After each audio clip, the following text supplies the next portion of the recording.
उपवास के विषय में चर्चा की थी कि उपवास का कितना बड़ा लाभ मिलता है। उपवास कैसे करना चाहिए, किसको किसको मालूम है? जरा हाथ उठाना, नहीं तो मैं बताऊं। कौन कौन सुनना चाहता है कि उपवास कैसे करना चाहिए वैज्ञानिक तरीके से? चलो देखो, अपने यहाँ बहुत सारे हमारे वैज्ञानिकों ने, मनस्विदों ने, चिकित्सा विज्ञानियों ने, भारतीय दर्शन में उपवास का बहुत बड़ा महत्व दिया गया है। बहुत बड़ा महत्व दिया गया है। कई ऐसे सूत्र आते हैं, कई ऐसे रामायण में, महाभारत में। तो देखो, हमारे पुरखों ने धर्म और विज्ञान को जोड़ा। हमारा एक इक्वेशन है, समीकरण है कि धर्म प्लस विज्ञान इजकल टू जीवन का विकास, धर्म माइनस विज्ञान इजकल टू अंधश्रद्धा, और विज्ञान माइनस धर्म इजकल टू विनाश। और ये विगत कई सालों के इतिहास को देख करके हमने ये इक्वेशन जो है तैयार किया। देखो, धर्म में से विज्ञान को घटा दिया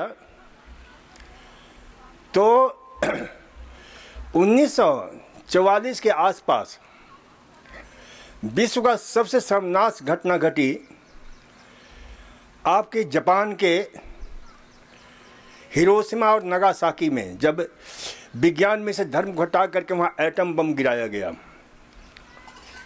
और उससे आज तक वहाँ पर बच्चे जो है विकलांग पैदा होते हैं, कैंसर से ग्रस्त होते हैं। ये क्या हुआ? मानवता का। और वही अब घटना घट रही है कहाँ पर? जेलेंस्की और पुतिन के बीच में वही घटना घट रही है। ये मानवता के यानी भयंकर दुश्मन है। विज्ञान में से धर्म को घटा दिया। जहाँ धर्म घटता है ना, धर्म है जीवन जीने की कला, धर्म है जीवन जीने का तरीका, वैज्ञानिक प्रयोग। और धर्म में से माइनस विज्ञान घटाते हैं। धर्म माइनस विज्ञान इजकल टू अंधश्रद्धा। अब यहाँ पर जितने लोग हैं ना, आप लोग करीब करीब 98% अंधश्रद्धालु हैं। अंधश्रद्धा है। और इसका कैसे जांच हो सकती है? तो इसकी जांच के लिए मैं कहता हूँ कि एक व्यक्ति बाहर से आए और थैले में खूब सारे प्रसाद लेकर के आए और कहे कि हनुमान जी का प्रसाद है, तुरंत आप क्या करोगे? हाथ बढ़ा दोगे, तुरंत मुंह में डाल लोगे। ये क्या है? अंधश्रद्धा है।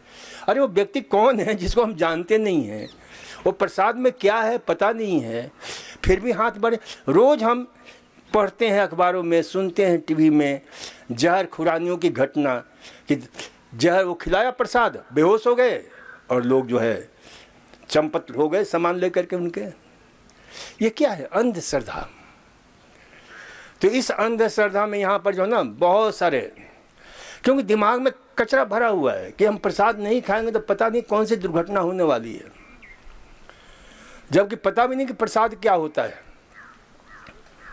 प्रसाद का बहुत अच्छा डिफिनीशन हमारे भगवान श्री कृष्ण ने दिया है कि प्रसाद होता क्या है। वो किसी दिन हम चर्चा करेंगे। सही प्रसाद, और उस प्रसाद का हम ग्रहण करते हैं रोज, जो प्रभु ने बताया है।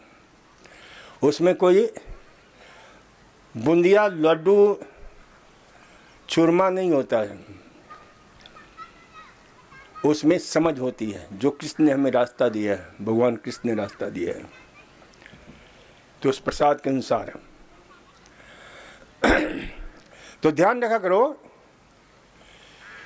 कि भाई उपवास भी हमारे पुरखों ने बड़ा वैज्ञानिक ढंग से दिया। लेकिन क्या हुआ कि आदमी की लोभ, लिप्सा, खाने की इच्छा, उसको इतना विकृत कर दिया उस उपवास को, जो उसका मूल लक्ष्य था कि हम सतायु हों, स्वस्थ हों, वो खो गया। और उपवास के नाम पर पाखंड रह गया। जैसे एक उपवास करते हैं, एक उदाहरण देता हूँ। महिलाएं ज़्यादा उपवास करती हैं। और महिलाएं कौन से उपवास करती है? एक उपवास है जिसका नाम है करवा चौथ। कौन कौन करवा चौथ करता है? जरा हाथ उठाना। देखो कितनी बढ़िया करवा चौथ करती हैं ये सब। कि जिस दिन करना होगा ना, तो कई जगह क्या करते हैं कि सुबह सूर्योदय के पहले ही उठ करके खा लेते हैं। अरे काहे का उपवास है ये? क्या बोलते हैं उसको? सरगही बोलते हैं। और दिन भर पानी तक नहीं पिएंगी, और जहाँ चांद दिखा नहीं भकोसना शुरू कर देती हैं। उस दिन भर तो बनाने में लगा रहता है और सारा ध्यान कहाँ रहता है? चांद में। कब वो चांद सन मून सेट होगा, कैसे चांद जो है दिखेगा, मून राइज होगा, दिखे सेट नहीं है, चांद दिखेगा। और चांद दिखेगा बस शुरू हो गया। तो ये अवैज्ञानिक अनसाइंटिफिक उपवास, और इसका परिणाम क्या होता है? उपवास करने वाली माताएं जो ना, कभी एसिडिटी से ग्रस्त होंगी, कभी गैस से ग्रस्त होंगी, कभी वो तकलीफ ग्रस्त होगा। उसका साइंटिफिक जो रूल, जो लाभ मिलना चाहिए, बेनिफिट मिलना चाहिए, वो नहीं मिल पाता है। अब हमारे विज्ञान की दृष्टि से कैसे करना चाहिए? तो विज्ञान की दृष्टि से कौन कौन सुन रहा है, जरा हाथ उठाओ तो मैं बताऊं कि विज्ञान की दृष्टि से ये उपवास कैसे करना चाहिए। तो विज्ञान की दृष्टि से करना चाहिए कि तुम दिन भर हर एक 2.5-3 घंटे के अंतर से पानी पिया करो। क्या पिया करो? पानी। क्यों पिया करो? इसलिए कि जब हम उपवास करते हैं तो शरीर से डिटॉक्सिफिकेशन जो है ना, यानी शरीर से विष निकलने की प्रक्रिया तेज हो जाती है। शरीर की सारी शक्ति, जो भोजन को पचाने वाली शक्ति है, भोजन की जो एसिमिलेशन की शक्ति है, भोजन की एक्सक्रीशन की शक्ति है, भोजन की जो ना पचाने में जो हमारी ताकत लगती है, वो ताकत काहे में खर्च होता है? शरीर से विकार निकालने में, डिटॉक्सिफिकेशन में, शरीर से गंदगी निकालने में। और गंदगी काहे से निकलता है? पानी से निकलता है। काहे से निकलता है? पानी से। इसलिए जब भी उपवास करो तो पानी अवश्य पिया करो। मैंने कहा ना कि 3-3 घंटे से 1-1 गिलास तो पी ही लो। सुबह 7 बजे शुरू करो, शाम को 7 बजे तक पी लो। और जहाँ चांद दिखे तो अचरा कचरा मत खाओ, क्योंकि दिन भर उपवास किया है आपने। तो आराम से मौसमी या संतरे का रस लेकर के, जो भी विधि विधान है, वो क्या देखते हैं ना, वो क्या नाम, जाली से और ये सब चांद को देखने की जो प्रक्रिया है वो सारा निभाओ। और फिर क्या करो? 1 गिलास मौसमी का रस आराम से पी लो, बस हो गया। तो ये क्या होगा? इसका बहुत बड़ा लाभ मिलेगा महिलाओं को। फिर उनके पेट में गैस, पेट में जो बीमारियां होती हैं, मोटापा बढ़ जाता है, ये सारी बीमारियों से मुक्त रहेंगी यदि साइंटिफिक तरीके से करेंगी तो। दूसरी बात मैं कहना चाहता हूं कि ये सिर्फ महिलाएं ही क्यों करें? महिलाएं कहते हैं कि पुरुषों के लिए करती हैं, तो पुरुषों को भी महिलाओं के लिए करना चाहिए। तो पति पत्नी यहाँ पर कौन है, जरा हाथ उठाना। यहाँ पर जो पति पत्नी भरती हैं, पति को भी करना चाहिए, ताकि एक दूसरे के प्रति जो प्रेम की भावना है, उदात्त भावना है, वो क्या होता है, उसका संवर्धन होता है कि हम एक दूसरे के लिए हम ऐसा करें। हालांकि लाभ तो जो करेगा उसी को लाभ मिलने वाला है, लेकिन भावनाएं हमारी जो है ना, उसमें बहुत ज़बरदस्त काम करती हैं कि हम पति के सुख के लिए, शांति के लिए, और पति कर रहा है पत्नी के सुख, शांति, आयु, आरोग्य, संवर्धन के लिए कर रहा है। तो इसलिए जो है ना, ये हमें ध्यान में रखना चाहिए। तो इस प्रकार से हम करते हैं तो बहुत लाभ मिलता है, बहुत लाभ मिलता है। तो ये, और फिर दूसरे दिन से अपना खाना खाओ। क्योंकि यदि आपने जो ना शाम को अचरा कचरा खा लिया तो क्या होगा? ये ठीक वैसी ही घटना घटित होती है जैसे तालाब में, झील में, नदी में हाथी जाता है ना, नहाता है, खूब पानी उछाल उछाल कर नहाता है, और बाहर निकलते हैं क्या करता है, जितना धूल वगैरह होता है ना, लेकर सूंड से लेकर के ऊपर डाल देता है। तो ऐसे दिन भर तो आपने सफाई किया, और शाम को जहाँ जो है ये हुआ सफाई करने का, ये हुआ, लेकर के अचरा कचरा लेकर शरीर में डाल दिया। अब वो जाकर शरीर में डिटॉक्सिफिकेशन क्या होगा, टॉक्सिफाई और जरूर होगा। तो खाना दूसरे दिन से खाओ, उस दिन लिक्विड फूड। जब भी फास्टिंग करो पानी पर तो लिक्विड फूड पहले लेना चाहिए। तो इसे जो है ध्यान रखना चाहिए कि भाई फास्टिंग तोड़ने का तरीका, 2 दिन का फास्टिंग करो तो 2 दिन कम से कम लिक्विड फूड रखो, 1.5 दिन लिक्विड फूड रखो। उसमें आप जो है ना मौसमी का रस ले सकते हो, संतरे का रस ले सकते हो, गाजर का रस ले सकते हो, टमाटर का रस ले सकते हो, कोई भी रस से तोड़ो ताकि शीघ्र सुपाच्य होता है। और कुछ नहीं मिले तो छाछ ले सकते हो, दूध नहीं छाछ ले सकते हो तो बहुत अच्छी बात है। दूध भी ले सकते हो लेकिन वो थोड़ा सा भारी हो जाए, कंप्लीट फूड है दूध। तो इसलिए इसे ध्यान रखना। और एक चीज़ ध्यान रखो कि जो उपवास करते हो ना, तो उपवास में 1-2 दिन ये थेरेपिस्ट हैं, उनको मैं समझता हूँ कि उनको बातें तो करनी ही नहीं है।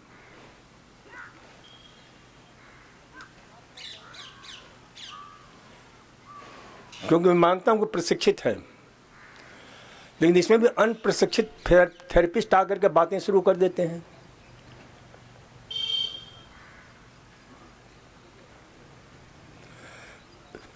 तो ये उपवास तोड़ने का जो है ना तरीका। फिर लंबा उपवास करते हैं तो उसमें मान लो 6 दिन का 7 दिन का उपवास किया है तो 2-3 दिन लिक्विड फूड पर रहो, रसाहार पर रहो।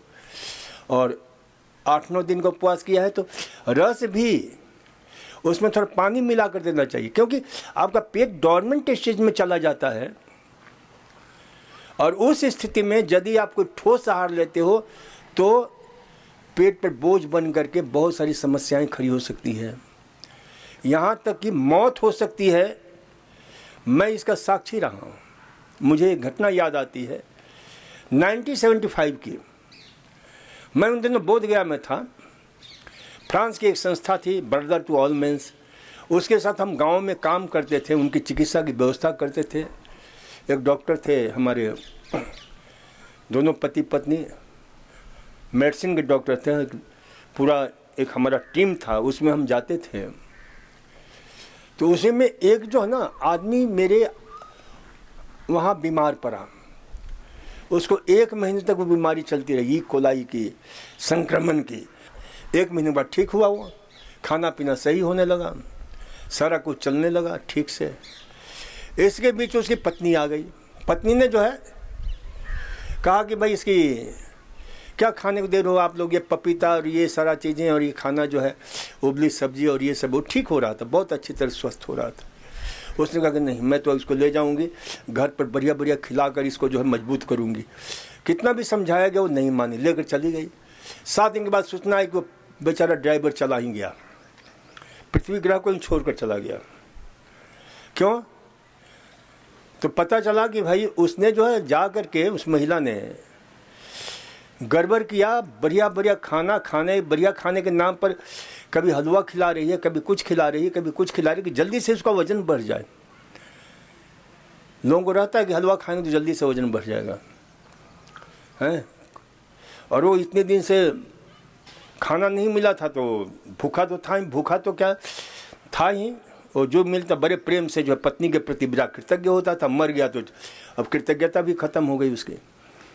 तो जो है ये ध्यान रखा करो कि कभी कभी गलत तरीके से उपवास तोड़ने से मौत भी हो सकती है, बीमारियां हो जाती हैं। मैं इसका भुक्त भोगी रहा हूं कि मैं जो है ना 9 दिन का सिर्फ पानी पर उपवास किया। जब मेरे को भूख लगी तो मैंने संतरे का रस पिया, उसमें पानी मिला करके पिया। फिर 3 घंटे के बाद फिर संतरे का रस पिया, फिर भूख लगी। वैसे लगा जैसे आग में घी डालते हैं और बिल्कुल प्रज्वलित हो जाती है अग्नि, ऐसे जो है अग्नि प्रज्वलित। अब मेरे को देखो, ये मन जो है ना बड़ा खतरनाक होता है। मन एवं मनुष्यानाम कारणम बंध मोक्षयो बंधायो विषया संगो विमुक्त निर्विषयम मना। यही सबसे बड़ा कारण है बीमारी का, यही कारण है रोग का, यही कारण है मुक्ति का, यही कारण है जो है सारे दुख का यही कारण है, सुख का यही कारण है, स्वर्ग का यही कारण है, नरक, यही नरक निर्मित करता है, यही स्वर्ग निर्मित करता है, यही स्वास्थ्य प्रदान करता है, यही कुस्वास्थ्य प्रदान करता है, बीमारी पैदा करता है। तो मन जो है देखो कैसे खेल खेलता है। मेरे साथ भी खेल खेला उसने, जबकि मैं तो थोड़ा सजग था उस समय, क्योंकि बहुत साल हो गए, 25 और 22 47 साल पहले की बात बता रहा हूँ मैं। तो मन ने कहा कि भाई देखो, मूंग का पानी पीते हैं उपवास तोड़ने के, आप लोग भी पीते होंगे मूंग का पानी। तो मूंग मैंने मंगाया और पानी पी लिया। फिर मन ने कहा कि मूंग का पानी पी ही लिया तुम, तो मूंग बचा उसको क्यों नहीं खा लेता है।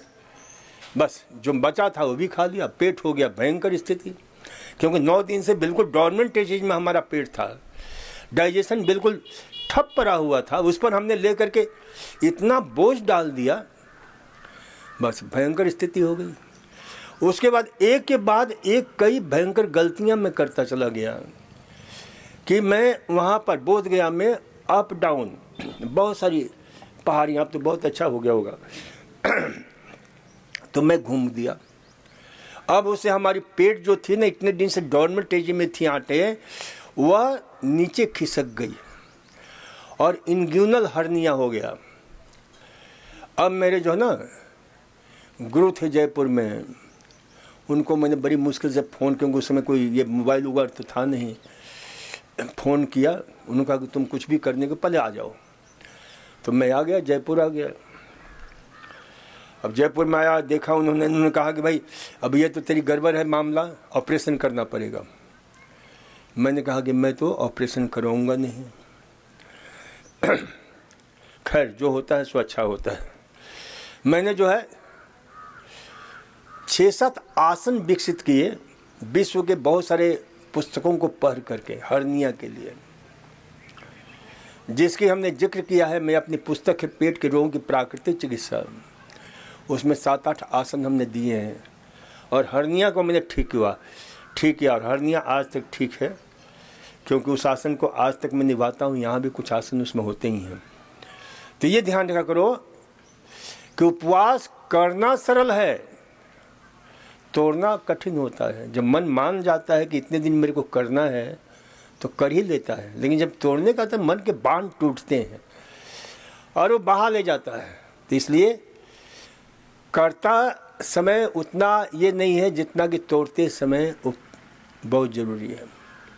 तो इसलिए इसे ध्यान रखना चाहिए कि तोड़ना अति सावधानी से होना चाहिए, हड़बड़ी में नहीं, जल्दीबाजी में नहीं। तो पहले रस से तोड़ो, ज़्यादा दिन का उपवास किया रस में पानी मिला कर तोड़ो। फिर 1-2 दिन के बाद रस को कम करो, उबली सब्जी लो। उबली सब्जी में जो सब्जियां ली जा सकती हैं, लौकी है, टिंडा है, तोरी है, परवल है, इन्हें उबाल करके, गाजर है, चुकंदर उबाल कर लो खूब अच्छी तरह से। फिर उसके बाद जो है ना 2-3 दिन उबली सब्जी जब अच्छी तरह डाइजेस्ट होने लग जाए, फिर उसके बाद रोटी की पपड़ी या दलिया बहुत अच्छी तरह से बना करके थोड़ा सा। तो ये जो है ना थोड़ा थोड़ा करते हुए फिर अपने सामान्य आहार पर आ जाना चाहिए। तो ये साइंटिफिक तरीका है उपवास तोड़ने का। करने का भी है कि जिस दिन करना उपवास तो उस दिन हम क्या करते हैं कि थोड़ा ठूस करके ज़्यादा ही खा लेते हैं, लेकिन जो है होना चाहिए कि भाई जितना खाते हैं उससे कम ही खाओ, क्योंकि कल से आपको बिल्कुल खाना नहीं मिलने वाला है। अच्छा 2-3 दिन उपवास में तोड़ो करोगे ना, तो बड़ी समय जब होगा खाने का तो बड़ी ज़ोर से भूख लगेगी, क्योंकि माइंड जो है ना हमारा उस समय देख करके भूख लगती है। ये प्रयोग किया गया कि 11 बजे भूख लगती है और 10 बजे ही 11 बजे बजा दिया गया घड़ी को, तो घड़ी देखा और भूख लगना शुरू हो जाता है। और इसका उपयोग विज्ञापन वाले खूब करते हैं अच्छी तरह से। देखते हो ना किसी खाने की चीज़ का विज्ञापन आता है, ये नाना प्रकार के जो उल्टा पुल्टा खाते हैं लोग, डोसा, पिज़्ज़ा, हॉट डॉग, क्या पता नहीं क्या क्या। तो क्या करते हैं टीवी पर दिखाते हैं, कोई आती है, कोई महिला आती है, कोई ये, और खा करके जीभ को ऐसा मोड़ते हुए, ऐसा चमकाते हुए देखती है, लोग जो है ना उसके पीछे पागल। तुरंत क्या करते हैं, क्योंकि भूख नहीं है, देख करके भूख लग गया, रिफ्लेक्स एक्शन, और तुरंत जो है फ़ोन करके जो है ऑनलाइन मंगवा लिया, खा भी रहते हैं। तो ये जो है ना ध्यान रखो कि ऐसा भूख सही भूख नहीं होता है, और ये भूख आपके लिए जो खतरनाक होता है। सही भूख की देखो परिभाषा है, एक बहुत सुंदर हमारे यहाँ परिभाषा है, भूख न देखे रूखी भात, नींद न देखे टूटी खाट। भूख लगती है तो रूखी रोटी भी बहुत प्यारी लगती है। अरे रूखी रोटी छोड़ देना, रात को जो है ना चांद भी दिखता है जैसे रोटी ही दिख रहा हो, सपने भी रोटी के आते हैं। तो ये जो है भूख होती है, उस स्थिति में भूख जरूर खाना चाहिए। अब इसका एक एग्जाम्पल देता हूँ, क्यों कुछ लोग याद रह जाते हैं। बहुत सारी ऐसी घटनाएं हैं, लेकिन कुछ लोगों की यादें जरूर रह जाती है, लम्हे गुजर जाते हैं, यादें रह जाती हैं। उन लम्हों में जो है मुझे याद आता है कि मैं उन दिनों महावीर जी में था, तो एक महिला भर्ती थी और उसने पूरी दुनिया के जितना इलाज हो सकता था सारी इलाज करा चुकी थी। तो अंत में लोगों ने जो है मासाम की थी, अभिजात्य वर्ग की, बहुत पैसे वाली, तो जो है ना वो मेरे पास रही और मैंने वहाँ खाना दिया। तो पहला दिन जो है ना थोड़ा खाना वाना खिलाते हैं हम, तो हमारे यहाँ तो 2-3 प्रकार का खाना बनाते हैं, हम वहाँ पर एक ही प्रकार का खाना बनाते थे। दलिया बनाया था मैंने, दलिया दिया था, और बाई चांस उस दिन मैं डाइनिंग हॉल में पहुँच गया तो दलिया उसके सामने पड़ा था और उसके आंख से आंसू गिर रहे थे, रो रही थी। मेरे को दिखते ही बिफर पड़ी, जैसे कोई जो ना शेर बिफरता है या कुत्ता बिफरता है। कह रहे डॉक्टर साहब ये क्या खाना दिया, हमारे यहाँ तो ऐसा नौकर भी नहीं खाते हैं, जानवर भी नहीं खाते हैं, आपने ऐसा भोजन दे दिया, ये दलिया है, ये खाने योग्य है? तो मैंने कहा तुम खाने योग्य हो ही नहीं, क्योंकि मैं इस मामले में बहुत थोड़ा सा कट्टरता का काम करता हूँ। तो हमने जो है उसको हटा दिया वहाँ से खाना। कहने के डॉक्टर साहब बड़ी नाराज भी हुई जाने के लिए, लेकिन घर वाले जानते थे कि भाई इसको सब जगह कहीं चारा नहीं है, यहीं जो ठीक होगा तो होगा, इसीलिए अंतिम अवस्था में वहाँ लाए थे। तो जो है ना हटा दिया मैंने। 2 दिन के बाद मैंने कहा कि आज से तुम्हारा खाना मिलेगा भी नहीं। हमने नींबू पानी पर रख दिया।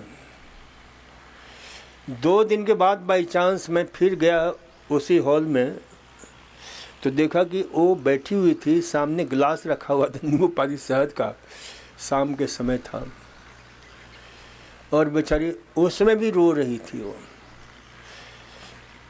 मेरे को देख करके कहने लगे, अब उसकी थोड़ी सी आवाज़ मुलायम हो गया था कि डॉक्टर साहब कुछ भी खाने को दे दो, मुझे बहुत ज़ोर से भूख लगी है, अब रहा नहीं जाता है, सहा नहीं जाता है, मेरे को भूख ही है, थोड़ा सा भी दे दो। मैंने कहा कि नहीं, आपने अन्न का अनादर किया है, आप खाने योग्य नहीं हो। बड़ी रिक्वेस्ट की, कुछ भी दे दो, थोड़ा सा भी दे दो। तो मैंने पूछा वे क्या बना है, तो उसने कहा कि दलिया। मैंने कहा वही दलिया बना है जिसको आपके यहाँ जानवर भी नहीं खाते थे, आदमी तो क्या बात है, खाओगी वो दलिया? तो उसने कहा कि ठीक है मैं दलिया खा लूँगी। तो मैंने आधी चम्मच दलिया दिया। अब वो आधी चम्मच दलिया ऐसे चाट कर खा गई है। ये भूख की परिभाषा है। फिर कहने लगे थोड़ा सा और दे दो डॉक्टर साहब। मैंने कहा कि नहीं, आपने उपवास किया है, नींबू पानी शहद पर हो। नींबू पानी शहद भी एक प्रकार का लिक्विड डाइट है।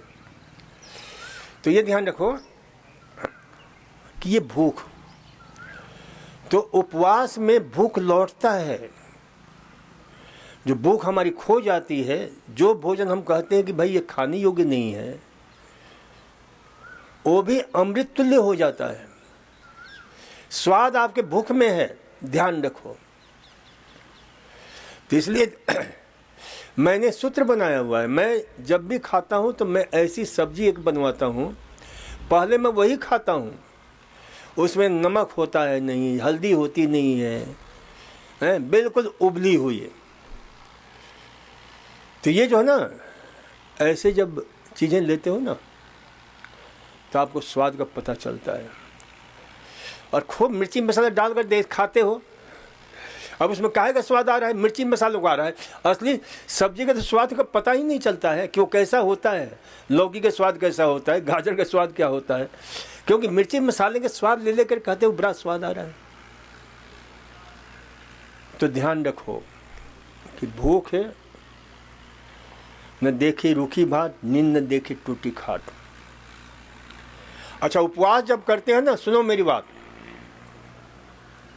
जो लोग लंबा उपवास करते हैं, लंबे दिनों के लिए आए हुए हैं, उनको लंबा उपवास हम कराते हैं। तो उपवास के दौरान हमारे शरीर की जो अंदरूनी ताकत है, जो वाइटलिटी है, जो डिफेंस मैकेनिज्म है, हमारा रेजिस्टेंस पावर है, इम्यूनिटी है, वह जागृत होती है, एक्टिवेट होती है। तो शरीर में जो जमा हुआ कचरा है, जो गंदगी है, उसे निकाल बाहर करने की कोशिश करती है।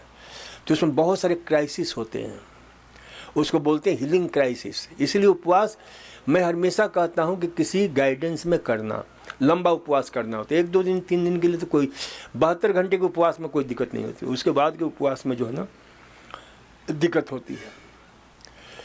तो किसी गाइडेंस में करना चाहिए ताकि वो संभाल सके।